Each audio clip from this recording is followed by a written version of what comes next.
నాన్న చేసినటువంటి తప్పుకి నేను క్షమాపణ అడుగుతున్నానంటున్నారు నందమూరి మోక్షజ్ఞ. బాలయ్య కొడుకు మోక్షజ్ఞ మొదటిసారి మీడియా ముందుకొచ్చి ఫ్లెక్సీ వివాదంపై ఇకనైనా ఆపండి. ఎందుకంటే బాలయ్యకి, అలాగే ఎన్టీఆర్‌కి మధ్య విభేదాలు పెట్టి మిగతా వాళ్ళు పండగ చేసుకుంటారు. కానీ ఎన్టీఆర్‌కి అలాగే ఇంకా బాబాయ్‌కి మరి సంబంధించిన విషయంలో మరి ఆయన ఎప్పుడూ స్పందించలేదు. కానీ మా నాన్నగారి తరపున నేను చెప్తున్నాను. అన్న అంటే మరి నాన్నకు కూడా ఇష్టమే. అభిమానం ఉంది. కానీ వాళ్ళిద్దరి మధ్య అలా బహిర్గతంగా చూపించేంత మరి రకరకాలైనటువంటి పైత్యాలు మీరు చెప్తున్నారే, అలాంటివేవి ఉండవు. సో, వాళ్ళిద్దరూ కుటుంబ సభ్యులుగా మామూలుగానే ఉంటారు. అనవసరమైన రాద్ధాంతం చేస్తున్నది మరి మీరు కాదా అంటూ ఒక్కసారిగా మండిపడుతున్నారు.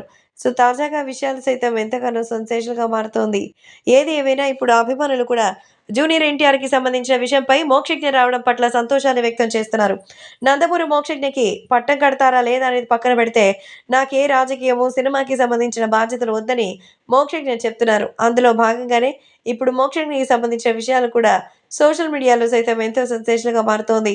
ఈ సందర్భంలో నందమూరి మోక్షజ్ఞకి సంబంధించి పూర్తి వివరాలు ఇంకా తెలియాల్సి ఉంది. కాబట్టి ఆ అభిమానులు కూడా వీటి గురించి తెలుసుకొని ఎంతగానో ఆనందం వ్యక్తం చేస్తున్నారు. కాబట్టి సోషల్ మీడియాలో సైతం ఇప్పుడు నందమూరి మోక్షజ్ఞ ఎలాగైనా సరే బాలకృష్ణకి, అలాగే ఇంకా ఎన్టీఆర్‌కి మధ్య ఉన్న దూరాన్ని తగ్గించాలని చూస్తున్నారు. అందుకే మీడియా ముందుకొచ్చిన మోక్షజ్ఞ ఫ్లెక్సీల వివాదం కావాలని వైసీపీ చేస్తున్నటువంటి కుట్ర అని, మరి కేవలం వాళ్ళిద్దరిని గొడవ పడితే చూడాలనేటువంటి ఆశ, అలాగే ఆ ధ్యాస కలిగిస్తున్నారని మండిపడ్డారు.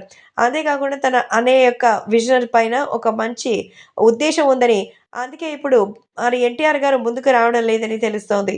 సోషల్ మీడియాలో సైతం ఇప్పుడు నందమూరి బాలకృష్ణకి సంబంధించిన ఈ విషయాలు మాత్రం ఎంతో వైరల్‌గా మారుతోంది.